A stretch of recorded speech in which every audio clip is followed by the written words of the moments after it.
entre gobierno y oposición, con todos los elementos que ya conocemos, ¿no? Que sobre todo esa premisa fundamental, nada está acordado hasta que todo esté acordado. La estatal VTV tiene este titular: derecha presuntamente recibió la orden de no acudir este jueves a reunión de la mesa de diálogo en República Dominicana. Esto lo dijo el primer vicepresidente del Partido Socialista Unido de Venezuela, PSV, Diosdado Cabello, en su programa Con el Mazo Dando, transmitido cada miércoles a través de la estatal televisiva VTV.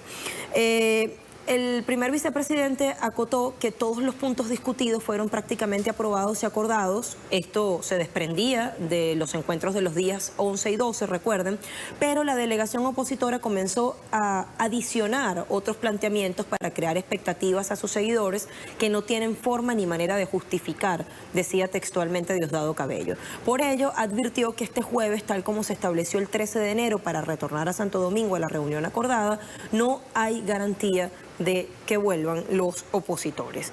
Después de ver este primer punto, vamos a la red Twitter.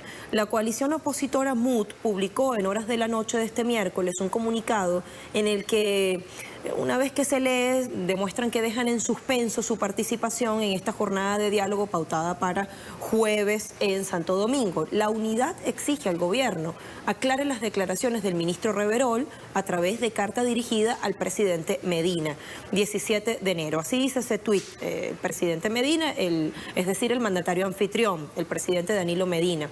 La MUD exige entonces al presidente dominicano que tome debida nota, así se dice, de una carta o de esta misiva en la cual repudian las declaraciones del ministro de Relaciones Interiores, Justicia y Paz de Venezuela, Néstor Reverol, según las cuales habría sido la oposición quien aportó en Santo Domingo información para que el gobierno y las fuerzas de inteligencia, de seguridad, diesen con el paradero de Oscar Pérez en Caracas, de este integrante de una banda terrorista desmantelada a comienzos de esta semana. Luego nos vamos al medio privado, El Universal. Ramos Ayub, AD, Acción Democrática, no asistirá al diálogo en República Dominicana. Acción Democrática anunció que sus representantes en el equipo negociador de la Mesa de la Unidad Democrática no asistirán a la reunión del diálogo que ha sido prevista para este jueves en República Dominicana. La decisión fue dada a conocer durante una reunión que se celebró a puerta cerrada del secretariado político de AD y confirmada en declaraciones al diario venezolano El Universal por el propio secretario general de esta tolda política, Henry Ramos Ayub. Que yo sepa, mañana jueves no hay reunión de la Comisión de Diálogo, respondió Ramos Ayub a ser consultado sobre los preparativos del viaje a Santo Domingo y dijo que se trata de una decisión de los partidos que asisten al diálogo. Entonces, acá empiezan las contradicciones que han caracterizado históricamente a la oposición. Luego nos vamos a Walo Radio de República Dominicana, que tiene este título: Nueva ronda de diálogo de Venezuela marcada por la incertidumbre. Este nuevo encuentro entre gobierno y oposición de Venezuela, fijado para jueves en Santo Domingo, está marcado por la incertidumbre tras el caso de Oscar Pérez. Y dice este medio, lo define así: ex inspector de policía que se rebeló contra el gobierno y que fue abatido el lunes. En realidad es integrante de una banda terrorista y así fue confirmado. El 27 de junio ya había atacado a través de un helicóptero robado a varias instituciones de la ciudad capital. Instituciones del país, pero fue en ciudad capital, el día del periodista, 27 de junio. Un portavoz de la Cancillería Dominicana dijo a EFE que República Dominicana está lista para este nuevo ciclo de conversaciones después que en las reuniones de la semana pasada se lograsen avances importantes, en busca de un acuerdo para solucionar la crisis que atraviesa esta nación suramericana. Sigo con la reseña de Walo Radio. Hasta el momento la Cancillería Dominicana no ha informado hoy si los participantes en el diálogo han confirmado o no su asistencia a este nuevo ciclo de diálogo. Y luego, para cerrar nuestro recorrido, vamos con Sputnik. Dice: expresidentes latinoamericanos ven el diálogo como única salida a la crisis venezolana. Y aquí toca hablar entonces del acompañamiento internacional y también de la comunidad toda que está expectante ante este proceso. Exmandatarios de la región consideran que la reunión entre gobierno y oposición, que está prevista para este 18 de enero en República Dominicana, es verdaderamente clave para solucionar el conflicto que está atravesando la nación caribeña. En el encuentro que se hizo en el auditorio de la Fundación Global Democracia y Desarrollo, el expresidente guatemalteco Vinicio Cerezo, fue presidente en el periodo 1986-1991, recordó que el proceso de diálogo de su país, o que su país llevó adelante durante su mandato, fue fue la única vía que le permitió superar 36 años ininterrumpidos de guerra. Ponía eso como ejemplo para justificar esa afirmación de que es vital que las partes se encuentren y finalmente suscriban un acuerdo de convivencia con todos, absolutamente todos los puntos acordados y consensuados. El vicepresidente del Partido Socialista de Venezuela, Diosdado Cabello, se pronunciaba sobre esta decisión de la oposición venezolana, es decir, de la posible inasistencia o la posible ausencia que manifiesten hoy en la jornada de Santo Domingo. Bueno, abramos comillas para sumar otra cita de Diosdado Cabello Rondón. La derecha fue al diálogo convocado por el presidente Maduro. Mañana, es decir, hoy jueves, parece que no van. Y, signos de exclamación, esta gente es loca huyendo del destino. Y allí cerramos el entrecomillado. Y luego nos vamos a otra cita que alude a palabras del expresidente del gobierno español, Felipe González, quien ayer emitía declaraciones que fueron consideradas injerencistas porque se entromete en asuntos que son exclusivamente internos y que tienen que ver con algo pero tan local como un proceso electoral. Coincidencialmente, horas después, la MUD decidió emitir ese comunicado, esa carta que envía el presidente Danilo Medina, en la cual, como decíamos, está redactada con un lenguaje muy ambiguo y no queda claro si los voceros de la delegación opositora irán o no hoy a República Dominicana. Entonces, sin más, abramos comillas para citar a Felipe González: Maduro no va a entregar el poder y si hay elecciones será porque elige al opositor adecuado para enfrentarse a él y no dará garantías para unas elecciones limpias. Olvídense, eso no ocurrirá. Una vez más, enlodando el proceso y, como decíamos, inmiscuyéndose en un asunto exclusivamente interno que pone una vez más en entredicho o busca poner en entredicho la confianza y la transparencia que ha manifestado históricamente el Consejo Nacional Electoral.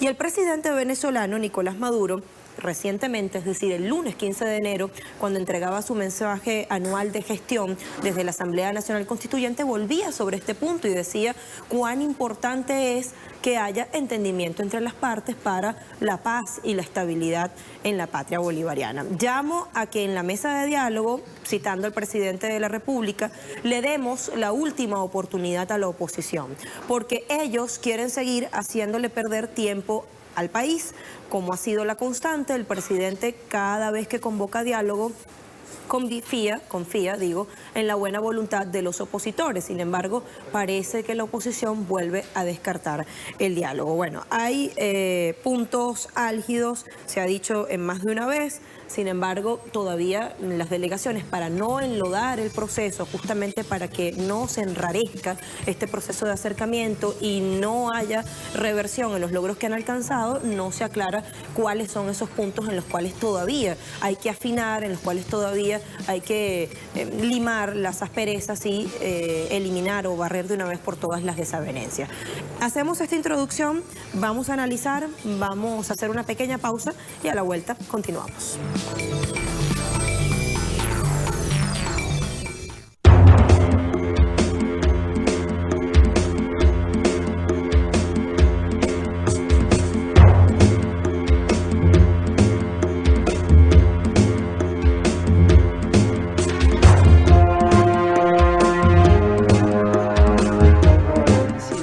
Tenemos un gran desastre natural o algo así. Entonces el depósito definitivo como tal ya no estará en primer ni en tercer lugar como prioridad. Estará bien atrás.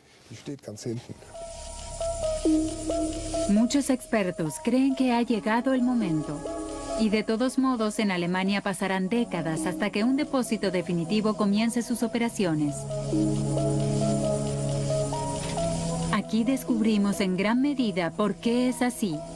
Mina AC2, cerca de Wolfenbüttel.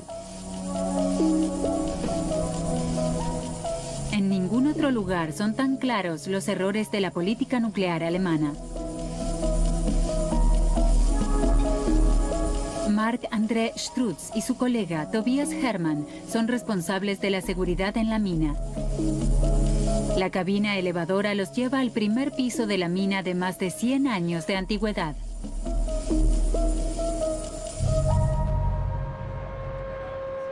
La mina está arruinada. Las cámaras están demasiado erosionadas e inestables. A una profundidad de 490 metros, los geofísicos miden cómo la roca se mueve centímetro a centímetro. Incluso se puede observar a simple vista, el piso se arquea peligrosamente. Lo que se observa aquí es, a fin de cuentas, un fenómeno de la presión de la montaña que actúa en el sur.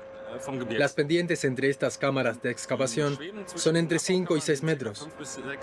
Y esta presión de la montaña produce que estas cavidades se compriman y al mismo tiempo abultan estas plantas y finalmente las dañan, las derriban.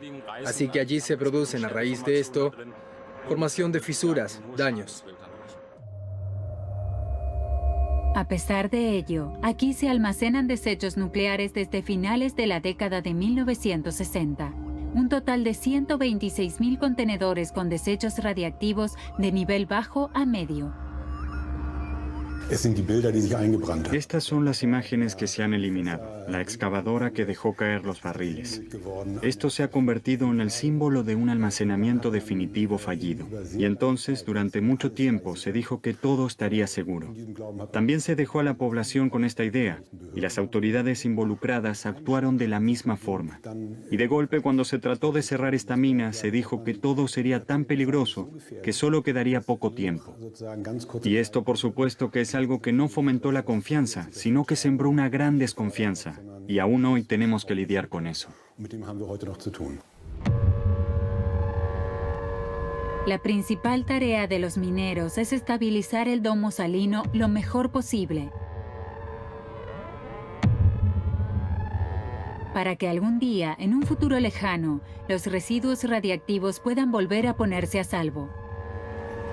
Solo segundos, primero la agenda informativa nos obliga a irnos a territorio chileno. Papa Francisco, hoy en su última jornada en esta nación suramericana, tiene varias actividades previstas en esa intensa agenda, en esta visita pastoral a territorio chileno. Hoy está prevista la visita a Iquique, esta ciudad nortina, en su último día en este país. Jorge Mario Bergoglio abordará el avión a las 8:05 en el aeropuerto de Santiago para dirigirse a esta ciudad nortina, en la cual tiene varias actividades. A su llegada a la capital de la región de Tarapacá, por ejemplo, se dirigirá para oficiar una misa multitudinaria en el campus Lobito. Esto será a las 11 de la mañana con 30 minutos. Es una actividad que también genera mucha expectativa. Después de este masivo encuentro, a las 14 horas, tendrá un almuerzo con el séquito papal en la Casa de Retiros del Santuario Nuestra Señora de Lourdes de los Padres Oblatos. Luego de esta reunión o luego de este encuentro, que mantendrá un carácter privado, que será a puerta cerrada, a las 16:45 llegará nuevamente al aeropuerto iquiqueño, lugar en el cual dará una ceremonia de despedida, emitirá unas palabras luego para cerrar esta agenda que hemos dicho ha sido muy nutrida, muy cargada de actividades en territorio chileno. Y finalmente está previsto que a las 17:05 despegue el avión que llevará al Papa Francisco a Lima, a la capital peruana, la segunda parada de esta gira latinoamericana, la sexta oportunidad en la cual vemos al Papa Francisco recorrer estas tierras, de las cuales es originario, por cierto, si se considera toda nuestra patria una patria grande. En Perú tendrá una visita que se extenderá hasta el 21 de enero, sostendrá reuniones con poblaciones indígenas, con quienes hacen parte del clero peruano, llegará en Papamóvil a un barrio de Trujillo devastado por el fenómeno climático El Niño Costero, y tendrá un encuentro con las imágenes más veneradas de la fe católica popular en Perú. Así está la agenda del Papa, lo vemos allí ya listo entonces para comenzar esta agenda que marca la jornada de jueves 18 de enero para llegar a la ciudad nortina de Iquique. Bueno, tenemos esta información en desarrollo, no le perdemos la pista al Papa Francisco. Vamos a retomar tema Venezuela. Tenemos a nuestro invitado, Fernando Rivero, constituyente, filósofo, abogado. ¿Cómo está? Bienvenido a Telesur. Gracias. Gracias por este tiempo.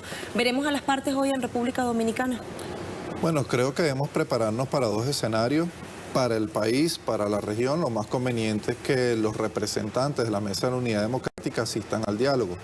Sin embargo, hay que señalar que quienes están allí por parte de las organizaciones políticas de derecha están casadas con una agenda que se decide en la Casa Blanca. Estamos hablando de la agenda de Marco Rubio el miembro del Congreso estadounidense. Estamos hablando de la agenda del general McMaster, que es miembro del Consejo de Seguridad Nacional de los Estados Unidos. ¿Quiénes son? Pues el lobby anticubano, el lobby más proclive a la intervención armada en cualquier país de la región, que plantee la independencia, que plantee la soberanía, de forma que en este momento ellos están valorando los escenarios, porque es obvio que frente a la avanzada del chavismo, de la revolución bolivariana, que ha tenido grandes éxitos electorales con un apoyo mayoritario de la población venezolana, ellos creen pues que una salida puede ser la campaña del terror, la intervención extranjera, y allí se han aunado una serie de voces. Por ejemplo, el señor Hausman, por ejemplo, Luis Ortega Díaz, ex fiscal de la República, el mismo ex militar, ex general o ex militar activo, quiero decir, Miguel Rodríguez Torres, como también algunas personas que fueron antiguos gobernantes en algunos países de la región, como el caso Uribe Vélez y Andrés Pastrana. Se trata en definitiva de todo un concierto que se está dibujando, que se está proyectando para tratar de boicotear la paz en Venezuela. Esta semana el gobierno, más específicamente las fuerzas de seguridad y de inteligencia del Estado, lograron desmantelar una banda terrorista en el área metropolitana de Caracas, que tenía intenciones incluso de hacer explotar un coche bomba en la Embajada de Cuba en Venezuela, en esta sede diplomática, y otras acciones de violencia que han sido enumeradas. Pero la mediática, dentro y fuera, ha querido posicionar a esta gente como una suerte de héroes, incluso de mártires torturados. ¿A qué se debe esto? ¿Acaso una excusa de la cual se está valiendo la oposición para escabullirse del diálogo? Nosotros en principio, todo el pueblo de Venezuela, incluido su gobierno bolivariano, lamenta la muerte de cualquier venezolano. Sin embargo, hay que señalar que el operativo antiterrorista realizado allí en las inmediaciones del Junquito reviste una singular importancia. ¿Por qué? Porque allí se venían preparando una serie de acciones armadas, de acciones violentas, que eran el abreboca, las acciones de vanguardia para procurar nuevos hechos de desestabilización que colocan en peligro no solamente la vida de personas, sino que además incitan la guerra, la confrontación armada en Venezuela.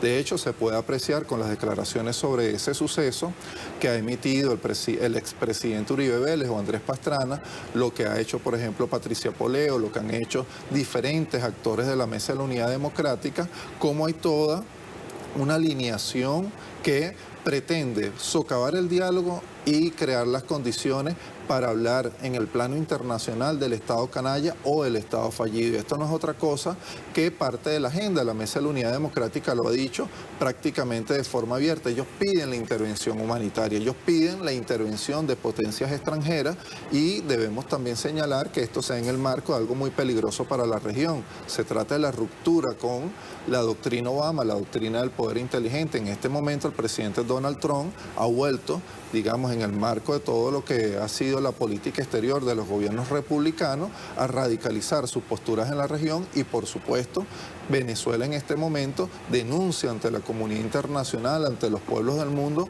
las amenazas, las agresiones permanentes, y de allí pues que se haya desatado a propósito de este hecho, que por supuesto todo Estado democrático, que todos los pueblos del mundo condenan el terrorismo, me refiero. Frente a este hecho se ha dado un silencio cómplice en algunos casos, y peor aún, por parte de otros voceros, el acompañamiento, la motivación, el impulso, todo lo que tiene que ver con crear condiciones para que este tipo de acciones terroristas sigan desarrollándose en Venezuela. Acciones que no reconoce la oposición, insisto, como terroristas, que no las califica de esa manera. Por eso vuelvo sobre la pregunta, ¿acaso se esté utilizando ese hecho como excusa para abandonar el diálogo, o para postergarlo, para aplazarlo, precisamente porque no se cree en ese proceso? De ser así, ¿por qué se ha invertido tanto tiempo y por qué se ha creado tanta expectativa en la gente? Y digo porque estamos viendo que claramente se está poniendo en esa misiva que hace llegar la MUD al presidente Danilo Medina como condicionamiento prácticamente este asunto de la banda terrorista. Sí, desde luego, es que no solamente es que quieren suspender el diálogo, es que están amenazando ya con salirse de la vía electoral, que es lo más grave. De hecho, aquí esto debemos verlo también con la cumbre, la reunión que va a tener la Alianza del Pacífico el día 22, en los 4 o 5 días. Ellos se van a reunir y seguramente también van a tocar, y de allí irán a la OEA, y vendrá toda una escalada en las organizaciones internacionales donde los Estados Unidos tiene presencia, para tratar de generar un cerco diplomático político y pedir nuevamente la intervención armada. De manera que el diálogo en este momento para Venezuela, para la paz, es de fundamental importancia. La Mesa de la Unidad Democrática no va al diálogo en caso de que eso termine de materializarse, de que no reflexionen en estas últimas horas, nos anuncia tiempos de tempestades y el pueblo bolivariano... ¿Qué tendría que hacer gobierno y pueblo en caso de que quede suspendido o aplazado el diálogo? Bueno, nosotros debemos, sin duda alguna, reafirmar, convocar, llamar a todos los sectores al diálogo, debemos mantenernos en esa línea, pero al mismo tiempo prepararnos para todos los escenarios. Ellos tienen un diseño versátil donde combinan todas las formas de lucha, ya lo hemos visto, ellos combinan el terrorismo con participación en elecciones, con líderes que se mantienen en la legalidad, sin embargo promueven acciones al margen del ordenamiento jurídico. Se trata pues de todo un contubernio de las élites del continente, de la Casa Blanca, inclusive hay que decirlo de la Unión Europea. Frente a eso nosotros tenemos que llamar a la solidaridad internacional, organizar a nuestro pueblo, avanzar en una concepción integral sobre la seguridad y defensa de la nación y por supuesto reafirmarnos en el camino democrático, y cuando vengan los comicios presidenciales, bueno, todos los venezolanos debemos participar allí.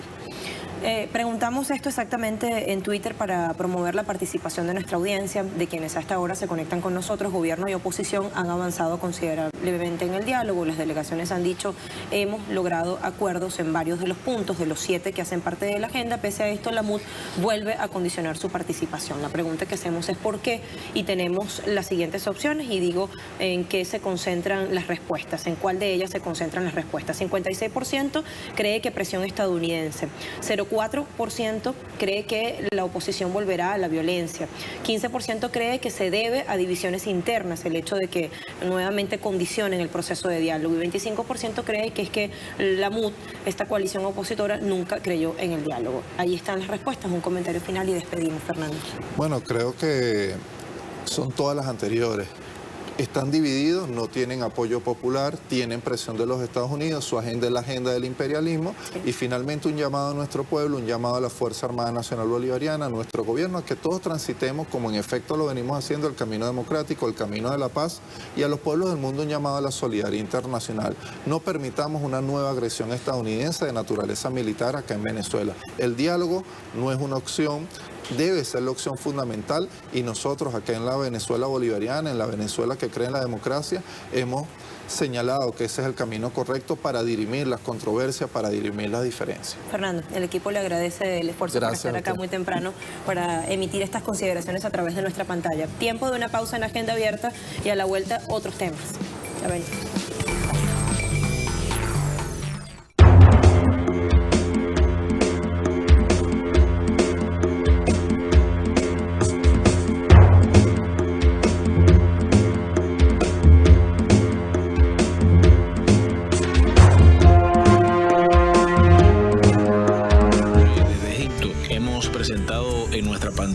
Diversos temas políticos, sociales, culturales. Fue muy interesante llevarles a toda nuestra teleaudiencia, por ejemplo, un descubrimiento arqueológico cuyas piezas tienen más de 3.500 años de historia. Fue algo único, y el hecho de poder presentar cosas como estas a nuestros televidentes nos impulsan a seguir contando lo que sucede en este país. Para el año 2018 deseamos continuar por el mismo camino del 2017, llevándoles a toda nuestra teleaudiencia los sucesos más importantes que ocurren en este país del norte de África, porque Telesur nos acompaña en un nuevo rumbo comunicacional.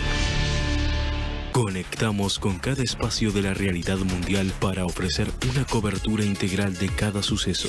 Extendemos nuestra capacidad humana y tecnológica para llegar a cada rincón de Latinoamérica y así ofrecer la noticia. En síntesis. En la capital, el Papa Francisco se reunió con unos 40.000 jóvenes católicos a los que dejó un mensaje de esperanza. Los cambios sociales están en manos de la juventud, aseguró. Nunca pienses que no tienes nada que aportar o que no le haces falta a nadie. Le hace falta a mucha gente. Y esto pensalo, cada uno de ustedes piénselo en el corazón. Yo le hago falta a mucha gente. Ese pensamiento, como le gustaba decir a Hurtado, es el consejo del diablo. No le hago falta a nadie. Que quiere hacerte sentir que no valés nada, pero para dejar las cosas como están. Por eso te hace sentir que no vales nada. para que nada cambie, porque el único que puede hacer el cambio en una sociedad es el joven, uno de ustedes. Nosotros ya estamos del otro lado. El Papa Francisco termina hoy esa escala en Chile y se desplaza a Perú. También allí activistas y víctimas de abusos sexuales le pedirán que remita a la justicia a los clérigos católicos denunciados. Nuestro compañero Darío Menor cubre este viaje de Bergoglio por América Latina. Darío, también en Perú el Papa deberá pues hacer frente a esas fuertes críticas. No bastará pues el perdón.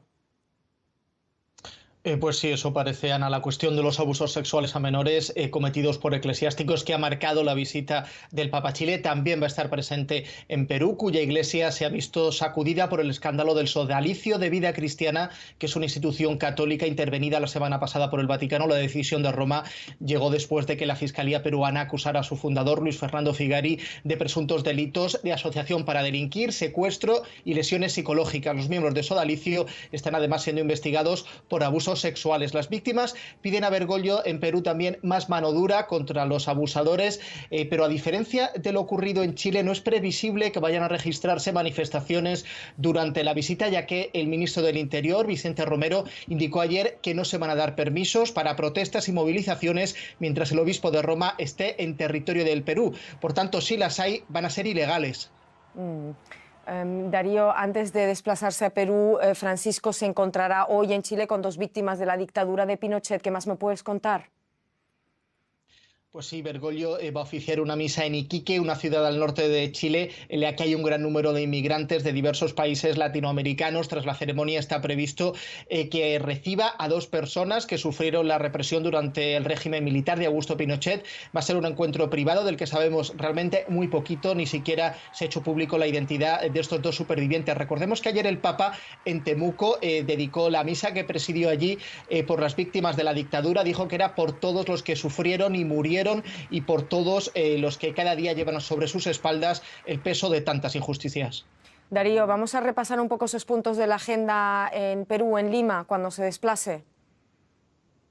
Pues sí, una vez terminada la etapa chilena de este 6º viaje por América Latina, Francisco va a subir al avión papal, que le va a llevar en poco más de 2 horas de vuelo hasta Lima, donde tendrá lugar la ceremonia de bienvenida y será recibido por el presidente de la República, Pedro Pablo Kuczynski, y también por el arzobispo de Lima, el cardenal Juan Luis Cipriani. A continuación, el pontífice se va a desplazar a la Nunciatura Apostólica de Lima, donde va a descansar del viaje y se va a preparar para el día de mañana, en el que tiene una agenda muy cargada, ya que volverá a viajar, en este caso a Puerto Maldonado, a la selva amazónica. Allí tiene previsto mantener un significativo encuentro con los pueblos amazónicos. Y también tú viajarás a Perú y ahí volveremos a conectar contigo. Muchísimas gracias, Darío Menor. Gracias a ustedes. En Washington, el jefe de gabinete de la Casa Blanca, John Kelly, se mostró optimista de que el Congreso llegue a un acuerdo para proteger a los jóvenes indocumentados conocidos como soñadores, Dreamers, aunque no especificó una fecha concreta. Mientras tanto, varios Dreamers ocuparon las oficinas del senador demócrata Tim Kaine en Washington. Allí exigieron una solución urgente para acabar con la incertidumbre que afecta a centenares de miles de estos jóvenes migrantes desde la suspensión del programa DACA por parte del presidente Donald Trump. Jeff Flake es uno de los críticos más feroces de Donald Trump en las filas de los republicanos. En un discurso ante el Senado, Flake comparó al presidente con el dictador soviético Stalin por las continuas críticas del mandatario norteamericano hacia diversos medios de comunicación de su país. Flake hizo referencia a un tuit en el que hace algún tiempo Trump utilizó la expresión enemigos del pueblo en referencia a los medios CNN, The New York Times y otros medios de comunicación. El enemigo del pueblo. Así llamó el presidente de Estados Unidos a la prensa libre en 2017. Señor presidente, supone un testamento del estado de nuestra democracia que nuestro propio presidente use palabras infames pronunciadas por Joseph Stalin para describir a sus enemigos. La denominación enemigo del pueblo estaba tan cargada de maldad que incluso Nikita Khrushchev prohibió su uso, asegurando al Partido Comunista Soviético que la frase había sido introducida por Stalin con el propósito de aniquilar a los individuos que no estaban de acuerdo con el líder supremo. El senador republicano Jeff Flake.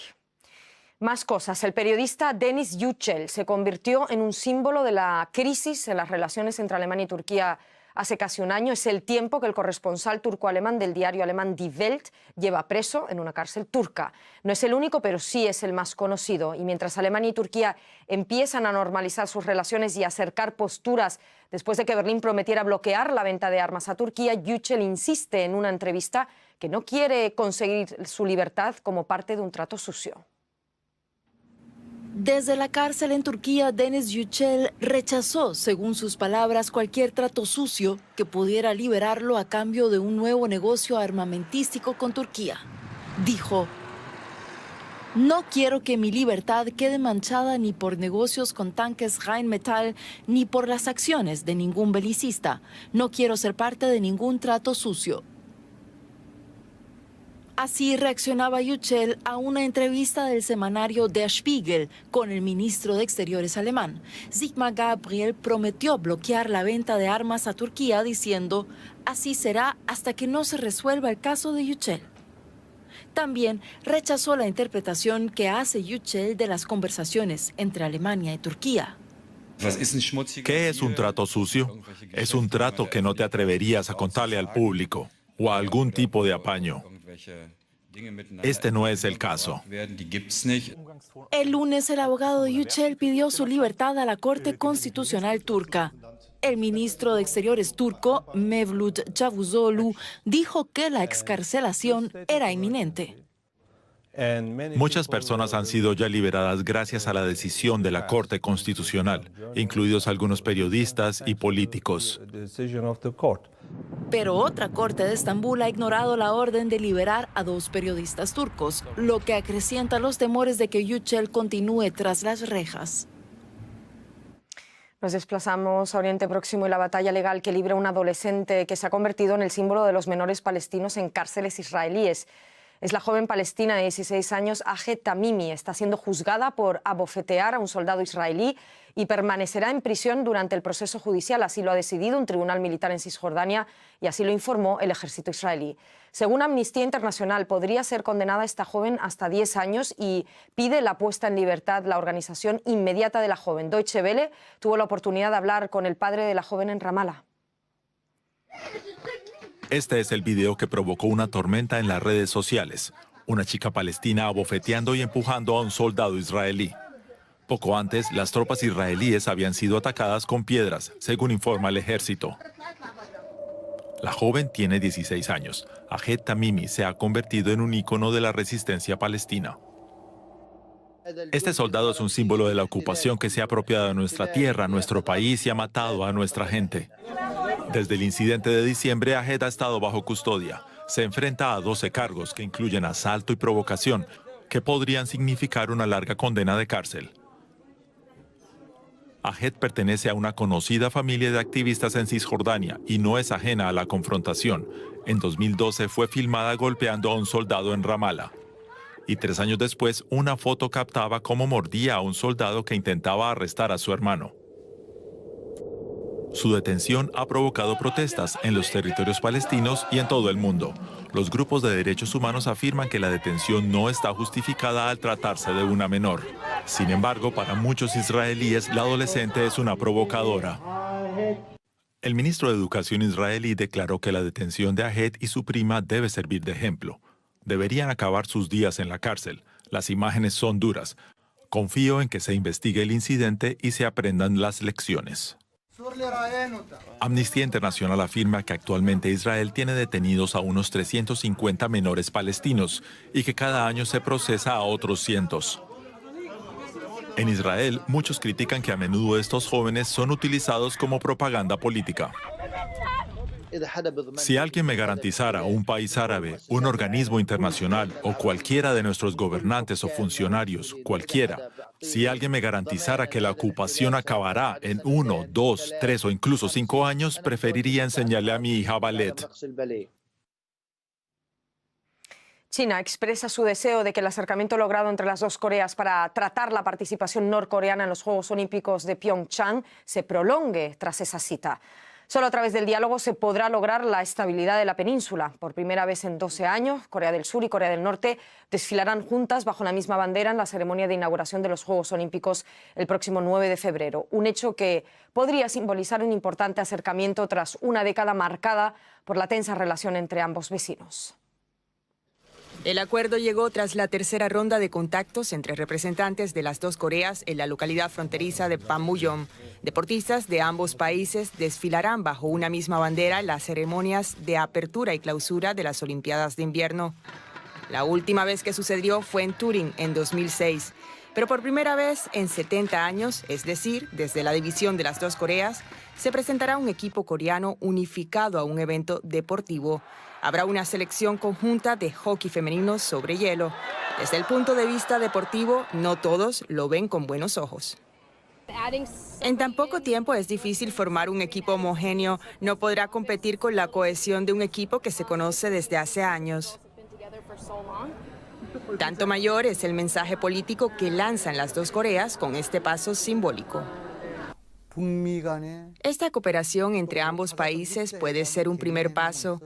Pienso que puede influir de manera positiva en la desnuclearización de la península coreana y posibilitar nuevas conversaciones de paz.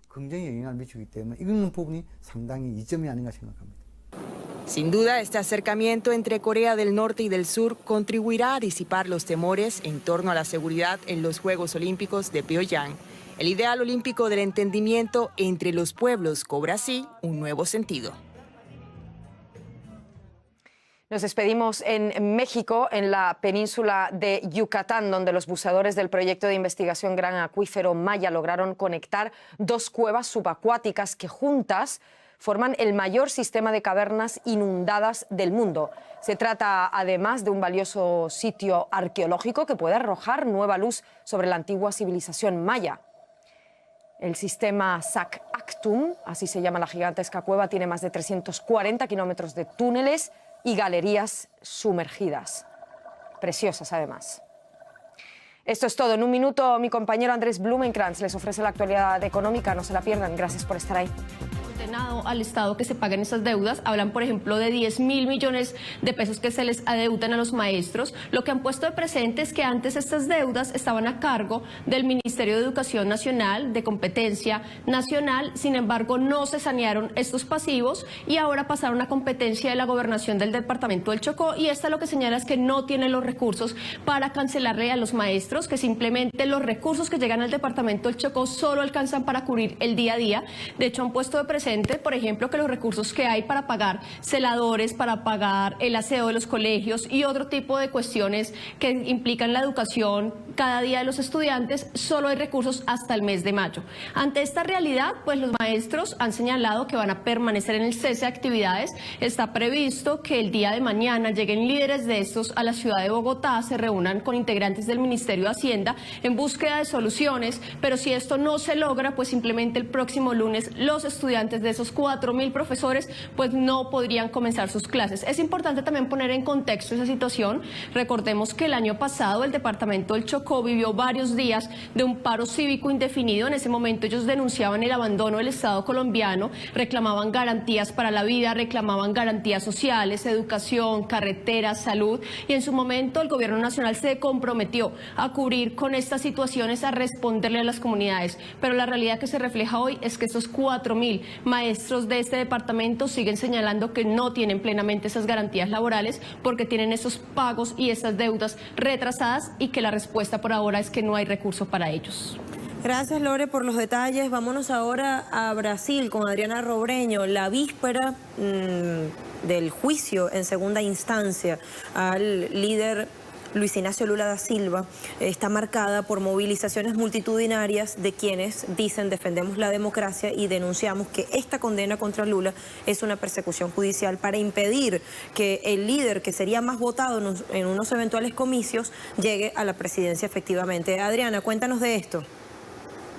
Sí, hola, un saludo para ti y para toda la audiencia. Falta una semana para el juicio en segunda instancia del expresidente Lula da Silva y aquí en Brasil movimientos sociales, sindicales, el Partido de los Trabajadores, el Frente Brasil Popular, en fin, todos están realizando una serie de acciones para denunciar que existe una persecución judicial contra el exmandatario que lidera las encuestas con vistas a las elecciones presidenciales del próximo mes de octubre. Este jueves Lula se va a encontrar con artistas e intelectuales en Sao Paulo.